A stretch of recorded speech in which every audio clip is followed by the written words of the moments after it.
शलोम शलोम शलोम। प्रभु यीशु मसीह नासरी के नाम में अद्भुत प्रेरणा से प्रेरित जो पवित्र आत्मा के द्वारा आज के समय को देखते हुए है जो चल रहा है, तो पूरी पूरी मेरी मन आत्मा की इच्छा यही है कि वो पूरी बातें जो समझ की मिली हैं, जो इफिसियों 6 से जुड़ी हुई हैं, वो मैं पूरी बता सकूं। उसके वो भेद जो आवश्यक है हम चुने हुओं को जानना, अर्थात मसीहों को जानना, ये साधारण शब्द नहीं है।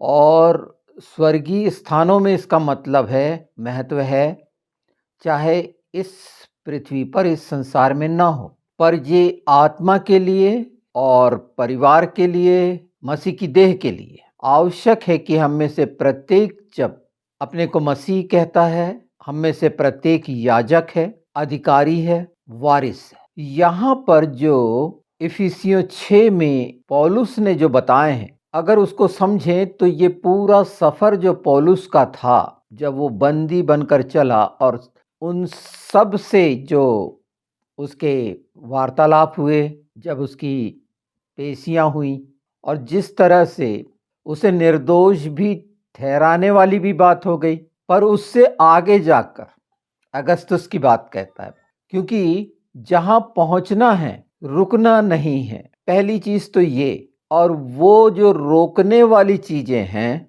वो कैसे समाप्त होती हैं और आत्मा कैसे आगे बढ़ाता है या आत्मा में कैसे बढ़ते हैं, इस बात को इफिसियों 6 में अगर हम देखते हैं तो शुरू से जो माता पिता से संबंधित आदर सम्मान की बात, बच्चों का पालन पोषण की बात, ये खामियां हैं इसीलिए बताई जा रही हैं। ये खामियां चर्चेस में आई हैं, मिनिस्ट्री में आई हैं, व्यभिचार आया है, दुष्ट ने सारे हथियार इस्तेमाल कर लिए हैं, और इसीलिए हथियारों को समझना जरूरी है। और सबसे बड़ा हथियार हमारा प्रार्थना है आत्मिक युद्ध के लिए।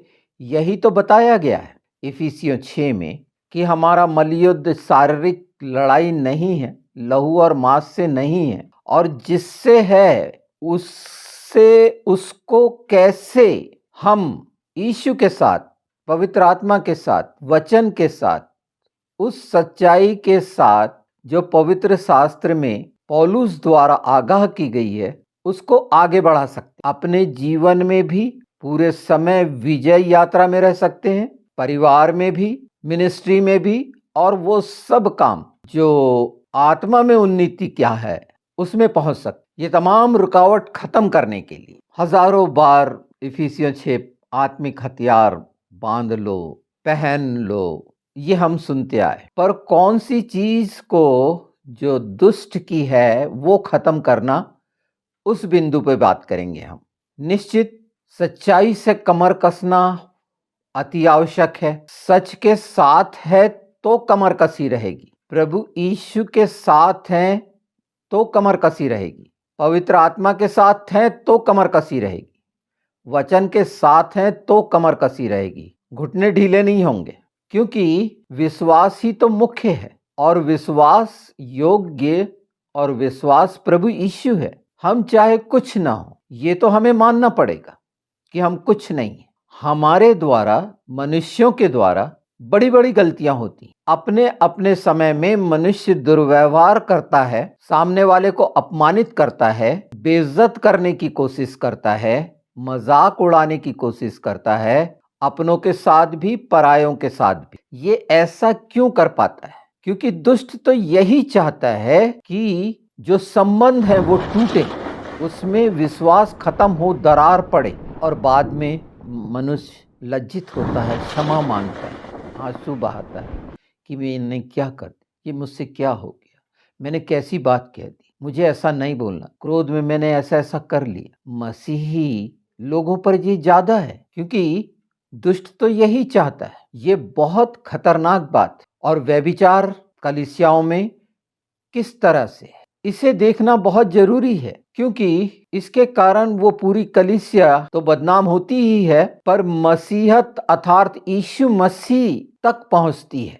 पौलुस ने उस हिस्से को बहुत अच्छे से यहाँ पर तो आज हम हथियारों के बारे में बहुत अच्छे से जान लें कि सच्चाई से अगर हमारी कमर कसी हो और झिलिम को हमने पहन लिया हो, धार्मिकता की वाकई में मान के अपने आप को धर्मी बनाने के ढोंग और दया और ये सब कुछ दिखावा जो प्रभु यीशु ने कहे थे कि वो आगे आगे तुरही बजाते हुए दान देते हैं, बता बता के, अगर ये सारी नीयत नहीं है, नियत में कहीं खोट नहीं और सचमुच में हमने धार्मिकता की झिलिम को पहन लिया है, मतलब हम पूरे सेफ हो गए। सच्चाई से हमारी कमर कसी है, धार्मिकता को हमने सचमुच में पहन लिया, कहने से नहीं। पहला तो सच होना चाहिए। तो वो काम जिसके कारण ये सारे लोग प्रताड़ित होते हैं हर दिन, विश्वासी मसीही क्रिश्चियन यीशु यीशु करने के बाद भी, प्रार्थना उपास करने के बाद भी, तो कौन सी बात है ये इसमें लिखा है, उसे हम देख लेते हैं। पहली बात तो जो 12 से मैं पढ़ देता हूं, 11 से, बल्कि 10 से देख लीजिए। इसलिए प्रभु में और उसकी शक्ति के प्रभाव में बलवंत बनो, ये पहली लाइन है। उसके प्रभाव में हो, प्रभु के, और इन चीजों की समझ हो, और बलवंत बनने के लिए मालूम होना चाहिए कि मेरे पास क्या हथियार है, या मुझे ये क्लियर रहना चाहिए कि वो जिससे मैं युद्ध करने वाला हूं, जा रहा हूं, वो ऑलरेडी पहले से हारा हुआ है। मेरे स्वामी ने, मेरे उद्धारकर्ता, मेरे मुक्तिदाता ने उसे हराया है, और उसके तमाम वो अधिकार जो मृत्यु के हैं उसे ले लिया गया है। उसके द्वारा मेरे जीवन में मृत्यु नहीं आ सकती। मृत्यु के भय से, संसार में शरीर की मृत्यु के भय से जो समझौते होते हैं, दुष्ट यही चाहता है। तो इसमें बलवंत बन जाएं कि हम उस प्रभाव में रहें, प्रभु यीशु के प्रभाव क्षेत्र में हम रहें, उसका प्रभाव हमारे चारों ओर हमें महसूस हो कि वो हमारे साथ है। ये हमें मानना ही पड़ेगा। ये कह देने से नहीं होगा प्रभु यीशु पवित्र आत्मा मेरे साथ हो जाइए, मुझे साथ कर लीजिए। नहीं, उस प्रभाव में आपको रहना चाहिए जैसे दूसरे अधिकारियों के प्रभाव में रहते हैं, सरकारी कर्मचारियों के, उच्च अधिकारियों के, या मंत्रियों के, प्रधानमंत्री के, जितने भी पद हैं उसके प्रभाव में कैसे रहते हैं। यहां लिखा हुआ है आगे, परमेश्वर के सारे हथियार बांध लो कि तुम शैतान की युक्तियों का सामने खड़े रह सको। पहली बात, उसके सामने खड़े रहने वाले बनना है। भागने वाले, पीछा छुड़ाने वाले, उसके सामने खड़े रहना है। और जब उसके सामने खड़े रहेंगे तो वचन कहता है कि वो तुम्हारे सामने से भाग जाएगा। क्यों? उसकी वजह है, हमें सामने वो हथियारों में मिलेगी। वो सच्चाई से कमर कसी हुई दिखेगी, धार्मिकता की झिलिम दिखेगी। हम नहीं दिखते, वो देखता है। दुष्ट आत्मा बोलती थी ना, पौलुस को तो हम पहचानती हैं। क्यों पहचानती थी?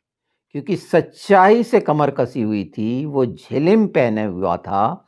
वही तो बता रहा है कि कैसे दुष्ट आत्मा कैसे पहचानती है उस मसीह को जो सचमुच में सच्चाई से अपनी कमर कसा हुआ है, प्रभु यीशु के द्वारा प्रभाव में है, उसे धारण किया हुआ है। वो साफ साफ देखती है, उसे मालूम है। और यहां लिखा है, क्योंकि हमारा यह मल्लयुद्ध लहू और मांस से नहीं, परंतु प्रधानों से और अधिकारियों से और इस संसार के अंधकार के हाकिमों से और उस दुष्ट की आत्मिक सेनाओं से है जो आकाश में। कितने लोग हैं इसको बार बार देख लीजिए। जितने भी ये अधिकारी, प्रधान, ये सब जो शासन कर रहे हैं, इनसे है हमारा आत्मिक युद्ध। जो इस संसार में ये गैर मसीही जिस तरह मसीहों के साथ करते हैं, वो क्यों करते हैं? उसका कारण है कि उसके प्रभाव में है, दुष्ट के, शैतान के प्रभाव में रहकर, इसीलिए उसके सामने खड़े रहना।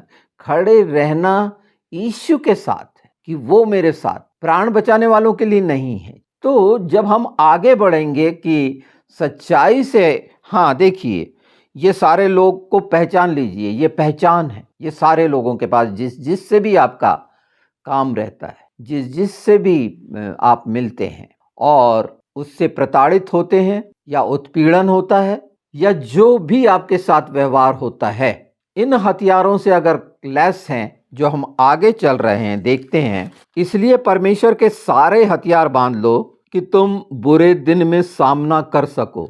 ये बुरे दिन लाने वाला दुष्ट प्रत्येक के मसीह के जीवन में अगर बुरे दिन आते हैं, कठिनाइयां आती हैं, परेशानियां आती हैं और ये सारी चीजें आती हैं, तो लाने वाला दुष्ट है जो ये काम करता है। इसीलिए बांध लो। पहला बुरे दिन, दूसरा वो अधिकारियां, हाकिम और जितने प्रधान हैं, कोई हो, प्रधान से मतलब जितने पदों का है, आप जिस क्षेत्र में काम कर रहे हो, कोई ना कोई आपके ऊपर है, और सब कुछ पूरा करके स्थिर रह सको। स्थिर रह सको, पूरा कर सको, सब कुछ करके स्थिर रह सको। ये हुई शुरुआत। पौलुस क्यों स्थिर रह सका, पूरा क्यों कर सका? क्योंकि पूरा करना देखा, समझा प्रभु यीशु का कि उसने कैसे पूरा किया। इसलिए सत्य से अपनी कमर कसकर और धार्मिकता की झिलिम पहनकर और पांव में मेल के सुसमाचार की तैयारी के जूते पहनकर, दो चीजें हमने समझ ली। तीसरी है इसमें, कौन से सुसमाचार के जूते? मेल के। पांव में मेल के सुसमाचार की तैयारी के जूते पहनकर और इन सब के साथ विश्वास की ढाल लेकर स्थिर रहो। ये सब इनके साथ, ये सारी बातें, ये अभी जो सुसमाचार आप सुन रहे हैं, ये दुष्ट के लिए पूरा जहर है। उसको उसकी औकात याद दिला देंगे कि वो हारा हुआ, वो कुछ नहीं रहा। इस संसार में बहकाने के लिए जो छाया मात्र है, उसमें फंसाकर वो जिस तरह से नहीं मानने वालों के साथ इस बात की समझ नहीं होने के कारण वो जो कार्य करता है, वो कौन से कार्य हैं उसके, ये भी देख लेंगे हम। पर ये तैयारी के जूते पहनाए जा रहे हैं। किस चीज के? एक योद्धा के लिए कि स्थिर खड़े रह सको। सुसमाचार परमेश्वर की महिमा, स्तुति और बड़ाई के लिए। आपने उद्धार पा चुका है, संसार ने ये जान लिया है वो सुसमाचार कि मेरा प्रभु यीशु मारा गया, गाड़ा गया, तीसरे दिन मृतकों में से जी उठा, जो उसने पहले अपने जन्म के पहले से जिसके लिए भविष्यवाणी हुई थी और जिसने अपने स्वयं के लिए कहा, और वो जीवित आज हमारा खुदा परमेश्वर स्वर्ग में हमारा महायाजक है। एक योद्धा के लिए हम जान रहे हैं वो बातें, और लड़ाई लड़नी ही पड़ती है। जैसे रोग से लड़ाई शरीर लड़ता है, प्रार्थनाओं में ये बातें रहना तो चाहिए ही, पर मानसिक तौर पर, आत्मिक तौर पर उन्नति के लिए, परमेश्वर की महिमा के लिए, सच्चाई से कमर कसी हो, धार्मिकता की झिलिम हमने पहना हो, मेल के सुसमाचार के जूते की तैयारी हमारी हो चुकी, और इसके साथ विश्वास की ढाल है जो हमारी दृढ़गढ़ चट्टान है, ढाल आड़ चट्टान है कि किसी भी तीर। ये क्यों है? ये सारा क्यों है? कि क्यों? वो कौन सी बात है जो दुष्ट के द्वारा होती है और बाइबल में वो इस्तेमाल किया गया है। ये शब्द हम देखते हैं, अगर स्थिर रहना है, जिससे तुम उस दुष्ट के सब जलते हुए तीरों को बुझा सको। वो सब जलते हुए तीरों को बुझा सको। वो जहरीले तीर, रोगों के तीर, वो तमाम बिगाड़ करने वाले, टूट फूट करने वाले, वो सब चीजों को अस्त व्यस्त करने वाले, शारीरिक तौर पर, मानसिक तौर पर, आत्मिक तौर पर, ये तीर जो दुष्ट इस्तेमाल करता है, उसको अगर बुझाना है, वो जलते हुए हैं। जलते हुए तीर से मतलब कि वो जलते रहते हैं, वो हमेशा उसकी आग जलती रहती। जैसे एक नशे का आदी हुआ तो उसको नशे की आदत होती है, व्यभिचारी हुआ तो वासना की उसको आदत होती है, लोभी हुआ तो पैसे की आदत। ये आग जलती रहती है। ये तीर कैसे बुझेंगे, कैसे बच सकते हैं? यही तो पौलुस बता रहा है कि वो सारे, उसे कितना लालच और क्या क्या नहीं दिया गया होगा, क्यों बचा? वही बता रहा है कि ये वो जलते हुए तीर हैं। इसीलिए बाइबल में लिखा है,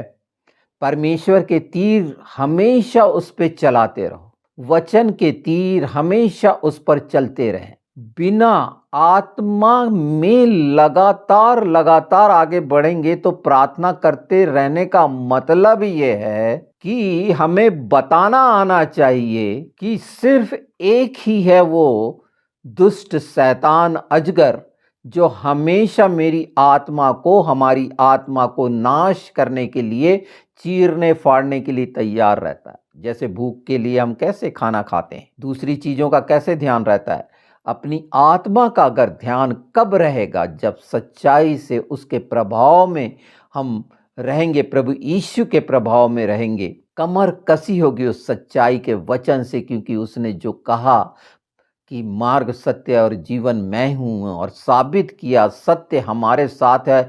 वो तमाम वचन की सच्चाइयां जो पहले से थीं, अब भी हैं, हमेशा रहेंगी। उस सच्चाई से अगर हमारी कमर कसी है, भ्रमित नहीं है, और अगर भ्रमित हो रहे हैं तो जलते हुए तीर काम कर गया। अगर किसी तरह की कोई परेशानी आ रही है तो वो जलता हुआ तीर काम कर गया। उस तीर को बुझाना, उस तीर को नाश कर देने के लिए ये हथियार दिए गए हैं कि आत्मा बचाई जाए, आत्मा में उन्नति हो। आगे बढ़ते हैं हम। और उद्धार का टोप और आत्मा की तलवार जो परमेश्वर का वचन है, ले लो, ले लो। देने को तैयार है वो। यहां तो मांगने की भी जरूरत नहीं है कि हाथ बढ़ाओ ले लो। जैसे वादा है, तुझे कुछ नहीं सोचना है, अपना मुंह खोल, मैं भर दूंगा वचन से। हो सकता है कि कड़वा लगे, पेट में जाके मीठा लगेगा, पर ये वो सच्चाई है कि ये नहीं सोचना ऐसी स्थिति में कि तुझे क्या कहना है, उसी समय बता दिया जाएगा। पवित्र आत्मा मार्गदर्शक है, शिक्षक है, सिखाने और समझाने के लिए। तो यहां पर वचन लेने की बात कह रहा है। परमेश्वर का वचन साफ साफ इतना स्पष्ट कि उद्धार का टोप की याद रहे, मेरा सिर मसीह है। अगर उद्धार के टोप पहने हो तो दूसरों के सामने दंडवत करने की आवश्यकता नहीं होगी, क्योंकि उद्धार वो सच्चाई है। अगर ये याद है तो लोगों से मिन्नत करने की जरूरत नहीं पड़ेगी, परमेश्वर उपाय करेगा। वो युक्ति करने वाला शांति का राजकुमार यशायाह 9 याद है, अद्भुत युक्ति करने वाला शांति का राजकुमार। मैं एक बार पढ़ देता हूँ, ये बहुत खूबसूरत है, जो हमेशा ही हमको याद रहना चाहिए। ये ऐसे ही नहीं लिया गया है। 6 से, क्योंकि हमारे लिए एक बालक उत्पन्न हुआ, हमें एक पुत्र दिया गया है, और प्रभुता उसके कांधे पर होगी, और उसका नाम अद्भुत युक्ति करने वाला, पराक्रमी, परमेश्वर, अनंत काल का पिता और शांति का राजकुमार रखा जाएगा। उसकी प्रभुता सर्वदा बढ़ती रहेगी और उसकी शांति का अंत ना होगा। ये प्रॉमिस है, उसकी युक्तियों में ये प्रॉमिस है कि पूरा सलोम, पूरी आशीषें, सब प्रकार की आशीषें और सब प्रकार का अनुग्रह, क्योंकि उसी के द्वारा तो हुआ है। ये हम अनुग्रह के नीचे बात कर रहे हैं। पौलुस ने रोमियो 13 में यही बात कही है। अगर हम उसे देखें, रोमियो 13 का मैं 12 से पढ़ देता हूं।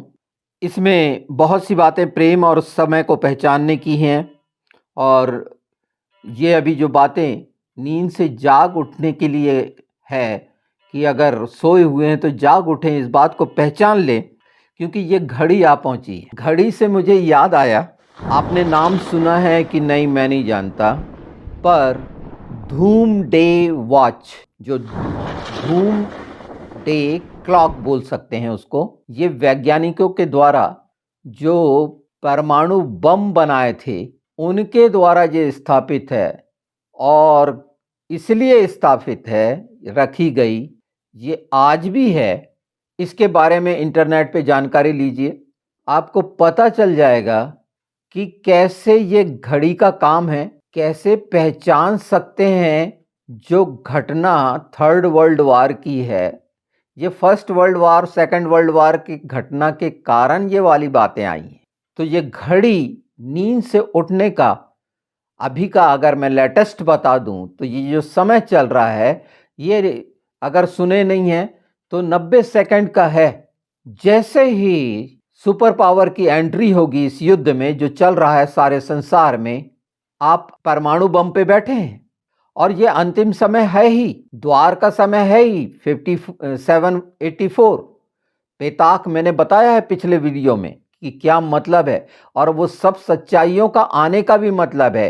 पर इस समय हमें मजबूत करने के लिए जो ये इफिसियों 6 है कि उस तीर को बुझाना कैसे संभव है, तो ये वो सारी चीजें अगर हम साथ रखते हैं। यहीं पर कहा गया है कि रात बहुत बीत गई, 13 का 12 रोमियो, और दिन निकलने पर इसलिए हम अंधकार के कामों को त्याग कर ज्योति के हथियार बांध ले।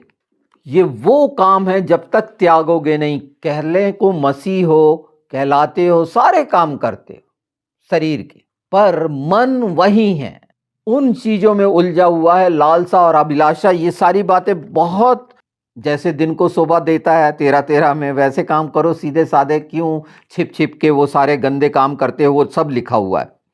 14 में लिखा है, वरन प्रभु यीशु मसीह को पहन लो और शरीर की अभिलाषाओं को पूरा करने का उपाय न करो। ये है बेस कि वो तमाम अभिलाषाओं का लाभ उठाकर वो किस तरह कुचल रहा है, रगड़ रहा है, रौंद रहा है मसीहों, और सिर्फ इस बात के कारण कि तीर नहीं बुझा पा रहे, तो तीर नहीं बुझ रहे हैं, उसकी वजह बड़ी स्पष्ट है कि हमारी सच्चाई से कमर नहीं कसी है, झिलिम हमने धार्मिकता की धारण नहीं की है। वो सुसमाचार जो तैयारी के लिए आवश्यक है, उसके प्रभाव में रहने के लिए, प्रभु के प्रभाव में, मेल में रहने के लिए वो धारण नहीं किए हैं। चाल चलन अभिलाषा वाला है, उद्धार का टोप नहीं है, लोगों के सामने हर समय झुके पड़े हैं उन लालसाओं के कारण। और आत्मा की तलवार वचन जो मिल रहा है, ये वो सिर्फ सुनने के लिए, उसके अनुसार चलने के लिए। इसीलिए 13 में लिखा है रोमियो में कि अब नींद से जाग उठने की घड़ी आ गई है। हम थोड़ा सा आगे बढ़ते हैं तीर को बुझाने के लिए कि यीशु का नाम काफ़ी है। अगर ये सच्चाई है और सच्चाई के साथ हैं, तो वो सुनता है हमेशा, और वो चाहता है कि वचन के अनुसार उसके साथ जो है, तो जो वचन के साथ है यीशु के साथ है, और सच्चाई से होना। हाँ, कम ज़्यादा बहुत सारी चीज़ें परमेश्वर क्षमा करने वाला है, मैंने पहले बताया। और ये सारी चीज़ें इसीलिए बोली जा रही हैं, मैंने शुरू में बोल दिया था कि इसमें से मैं कुछ ना चूकूं, इसलिए कि हम बच गए, हमारे अंदर जीवन में ये सच्चाई आ गई, फिर हमें ये सारा कुछ करने की जरूरत नहीं, बल्कि परमेश्वर के लोगों के लिए वो जो परमेश्वर की इच्छा है उसको पूरी करने के लिए प्रार्थनाओं में उन बातों को रखना और बोलना यीशु के नाम में, और वो पूरी होते हुए देखने वाले बन जाओ। ये युद्ध को समझ लो। इसमें जो ये तो डिफेंसिव हो गए वेपन, जो ऑफेंसिव है, हम जो स्पिरिचुअल वॉरफेयर में हैं, और ये तो इस समय तो कौन सी लड़ाई कब लड़ के जीत सकते हैं, ये है उसका इफिसियों 6 का। हम थोड़ा सा और आगे चलते हैं। 18, हर समय और हर प्रकार से आत्मा में प्रार्थना और विनती करते रहो, और इसीलिए जागते रहो कि सब पवित्र लोगों के लिए लगातार विनती किया करो, और मेरे लिए भी, कि मुझे बोलने के समय ऐसा प्रबल वचन दिया जाए कि मैं साहस के साथ सुसमाचार का भेद बता सकूं। जकड़ा हुआ है बीच में, वाकई में जो यीशु में हैं वो इस स्थिति में हैं, और प्रार्थना निवेदन विनती आत्मा में लगातार 24 घंटे हो सकती है। उसके लिए ये जरूरी नहीं है कि जैसे दैनिक प्रार्थनाएं 3 बार या 5 बार जो भी आपने बनाया है कर रहे हैं, सुबह 7 बजे, शाम 7 बजे, पर आत्मा में प्रार्थनाएं, और ये कैसे आता है लगातार, तो ये वो है रीति कि अगर इन हथियारों से लैस हैं, तो निश्चित उस योद्धा के द्वारा आत्मा में प्रार्थना होगी, वो तीरों को बुझाने वाला होगा, और उस कोई भी दुष्ट का तीर उस पे काम नहीं कर सकता। अगर इन उसमें देखेंगे तो ये लालसा, अभिलाषा, भ्रष्टाचार, व्यभिचार के संबंध में इन अध्यायों में है। 13 में भी देख लें, 5 में देख लें, ये बार बार इसीलिए बताया गया है कि दुष्ट के ये तीर हैं जो इस रीति से हर समय जलते रहते हैं। नरक की आग जैसे हमेशा जल रही है, तो ये सारे जला भुंजा के उसको वहां भेजो कि वो हमेशा वो जलते रहें, वहां पर नरक में जलते रहें। उसके काम 7 गुनी ताड़ना की बात परमेश्वर ने कही है। ये बदला लेना परमेश्वर का काम है। जब वचन में ये सच्चाई के साथ जो मैं अपने मन प्राण आत्मा में रखा हूं, जब ये रखे रहेंगे, ये वो है जो वचन है, यीशु है, पवित्र आत्मा है, तो संसार में जैसे मैंने पाया है कि अब मुझे चिंता नहीं है कि कल कल का दिन चिंता करेगा। कल जीवन आखिरी क्षण, मेरा आखिरी शब्द अगर ये है तो वो सच्चाई और ईमानदारी का है। मैंने अपनी पूरी उम्र कर ली इस पृथ्वी पर उसकी दया के कारण, और ये थोड़ा सा जो समय मिला है वो सच्चाइयों का, कि हर कोई दाऊद जैसा हो जाए, वो अपने आप को कमजोर ना जाने यीशु के साथ में। और ये युद्ध और वो बातों को भी जान लीजिए कि ये अंतिम क्षण है, वो समय आ गया है। निश्चित मत्ती 24 बताता है युद्ध और युद्ध की चर्चाएं, पर ये अंत नहीं है। अंत का जो पहले से परमेश्वर ने ज्ञान बुद्धि समझ दी है, तो वो क्लॉक बनी, धूम दे क्लॉक। और कैसे कैसे उस समय से लेकर अभी तक के हर समय उसके अंतर समझ जाओगे। मैंने जो 90 सेकंड बोला है, तो 90 सेकंड तो मैंने कब का बोला है, तो इसकी समझ मिलेगी उस समयों को पहचानने की, कि जो सारी सृष्टि पे घटित हो रहा है उस समय को पहचानो। नींद से जागो और तैयार रहो, जागते रहो, और लगातार आत्मा में निवेदन विनती उन पवित्र लोगों के लिए, मसीही लोगों के लिए, उन लोगों के लिए दबे कुचले हैं। प्रभु के दूत उनको परमेश्वर के दूत रौंदेंगे, रगड़ेंगे उनके तमाम लोगों को, मानने वालों को शैतान का और शैतान के मानने वालों, वो सब चीजों की ताड़ना परमेश्वर देगा उन्हें। तीर बुझाना तो सीख लो। और वचन जो पानी है वो सामर्थी है, जीवित है, और दुष्ट हारा हुआ है। इसको और हम कंटिन्यू करेंगे इस लड़ाई को, जो पौलुस इसीलिए रखा हम अन्य जातियों के लिए, कि हम वो बातों को समझ सकें कि सिर्फ और सिर्फ हमारे लिए वो कहता है, क्रूस के अतिरिक्त मुझे कुछ नहीं जानना है। ना मुझे यहूदियों से मतलब है, ना यूनानियों से। खुद था बिन्यामीन के उसका था, उसने बताया, बहुत सारी बातें बताई हैं। वो कैदी वाले सफर में जब उससे पूछा गया तो अपनी गवाहियां बताया है। वही तो मतलब है, ये वो ही बात बताना चाह रहा है। इस बात को समझने की अगर हमने कोशिश कर ली और मांग ली, जो मैं चाहता हूं कि इसमें से कुछ भी ना छोड़ूं और सारा का सारा आपको मिले और पूरी रीति से आप होंगे, मैं जानता हूं। प्रभु यीशु को स्वीकार करें।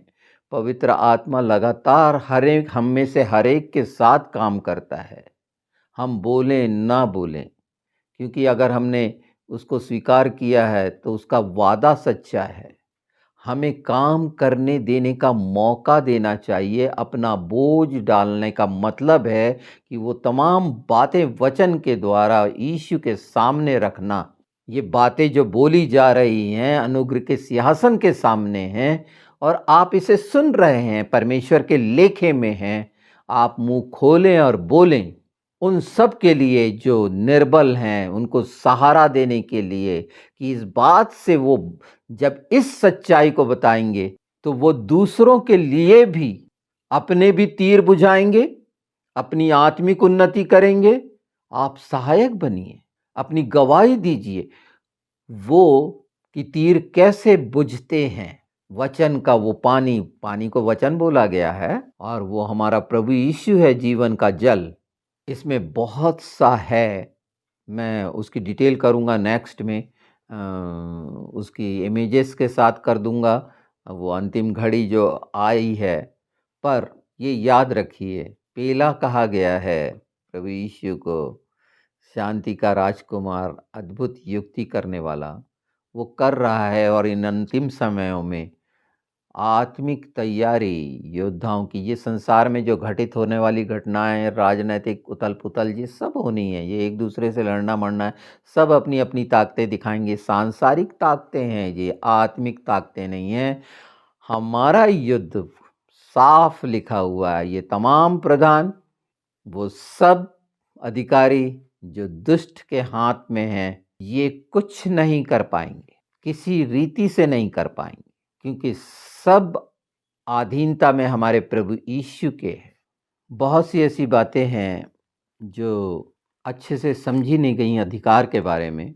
उसमें से एक ये था, हम दूसरे में कोशिश करेंगे इसको कंटिन्यू करके कि एक प्रभु के दास का क्या अधिकार है, क्यों ऐसा लिखा हुआ है पवित्र शास्त्र में, क्या बात है कि उसको ऐसे अधिकार क्यों दिए गए, किस लिए दिए गए हैं, किसको दिए गए हैं।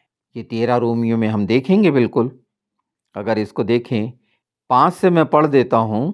इसलिए अधीन रहना न केवल उस क्रोध के डर से आवश्यक है, वरन विवेक भी यही गवाही देता है।